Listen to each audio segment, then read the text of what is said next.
Okujjamu omukulembeze obwesige kiwandiise impeachment tekyakajja kati kikolwa kyava dda kiba kikolwa kinene ekiyita mu mitendera egy'enjawulo nga kino kikolebwa olukiiko lw'eggwanga olukulu omuli okuyisa ekiteeso ababaka okutuula enfunda eziwera okulonda oba okuteeka emikono ku kiwandiiko ekijjamu obwesige n'amasa amalala mangi. Omukulembeze okuggibwamu obwesige kijja oluvannyuma lw'okukozesa obubi w'ofiisi ye naddala singa ayisaamu ssemateeka amaaso okugulirira abantu mu nsonga emu oba endala. Enguzi okujingirira ebiwandiiko n'emisango egya nnaggomola ng'okutemula abantu n'emirala mingi. Amawanga mangi agakkiririza mu nkola eno omuli Russia, Buyindi, Pakistan, Iran, Italy, Bugirimaani, Croatia ne America nga wabula amawanga agasinga ku lukalu lwa Afirika tegakkiririza mu nkola eno. Amawanga agakkiririza mu nkola eno gayita mu mitendera egy'enjawulo nga gyesigama ku mateeka n'obuwaayiro obuli mu ssemateeka waago. Olukiiko lw'eggwanga olukulu bwe luggyamu omukulembeze obwesige si ly'essa erisembayo nedda kkooti ya ssemateeka yesalawo ekyenkomeredde ng'eneeweebwa ennaku 18 nga gy'emyezi 6 okunoonyereza ku misango egiba givunaanibwa omukulembeze okusalawo oba ddala n'asigala mu ntebe oba nedda. Abakulembeze bangi bazze baggyibwamu obwesige enkiiko ez'oku ntikko naye oluvannyuma kkooti ya ssemateeka n'egaana olw'okukizuula nti emisango tegiriiyo ng'abamu ku bo mwe muli eyaliko pulezidenti wa Russia Boris Yeltsin, owa Pakistan Pervez Musharraf ng'abalala olutegeera nti baakuggyibwamu obwesige nga balekulira obukulembeze nga kuno kwe kuli ne Richard Nixon owa Amerika. Bano nno be bamu ku bakulembeze abasinze okwatiikirira ennyo olw'okuggyibwamu obwesige. Andrew Johnson ye mukulembeze yasooka okuggyibwamu obwesige mu ggwanga lya Amerika. Yali pulezidenti ow'e17 mu ggwanga lino ng'alifuga okuva mu 1865 okutuuka mu 1869. Yaggyibwamu obwesige ng'ennaku z'omwezi 24 omwezi ogwa February omwaka 1868 olw'okukyusa omuwandiisi we nga teyeebuuzizza ku lukiiko luno ssaako n'okutyoboola amateeka agafuga woofiisi ye ekiseera kye yamala mu buyinza.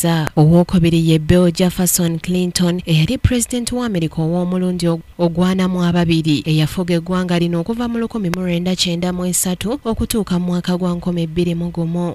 Wadde ebisanja byombi yabimalako nga gy'emyaka 8 olukiiko lwa Amerika olukulu lwamuggyamu obwesige olw'okubeera nti yalimba kkooti bwe yalayira nga bw'atayendangako ku Monica Lewinsky kyokka oluvannyuma n'akkiriza nga bwe yali yamwendako. Kuno yagattako n'okuganzanga abawala abalala mu woofiisi ye era ng'okuggyibwamu ku obwesige kwaliwo mu 1999 ng'ennaku z'omwezi 12 omwezi ogwa February. Wadde byatambula bwe bityo oluvannyuma olukiiko lwennyini olwali lwamuggyamu obwesige lwakizuula ng'emisango gino bwe gitaaliyo. Owookusatu ye mukulembeze wa Brazil ow'omulundi ogwa 36 Nakyala Dilma Rousseff. Ono bannansi baali bamukyawadde okuva mu mwaka gwa 2015 olw'okwenyigira mu kulya enguzi okudibaga emisolo nga kw'otadde n'okujingirira embalirira ya gavumenti ekyaleetera ebyenfuna by'eggwanga lino okusereba. Olw'okumenya amateeka g'embalirira ya gavumenti yaggyibwamu obwesige ng'ennaku z'omwezi 3 mu omwezi ogw'omunaana omwaka guno gwennyini wadde nga yalwana bwezizingirire okwewozaako. Dilma Rousseff okuggyibwa mu ntebe obuyinza yali yabumalamu emyaka 5.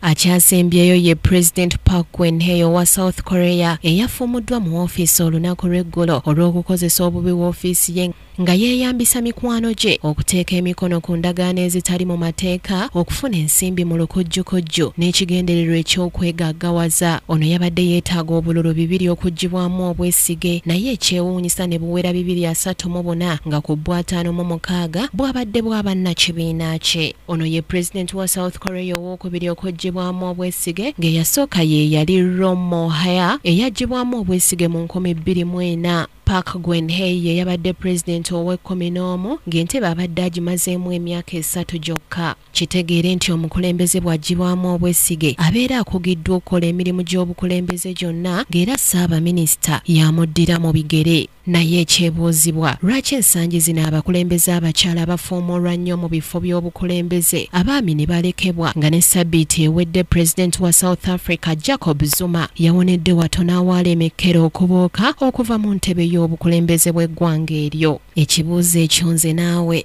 ku RAK TV amalindirire Samali Kisaaki.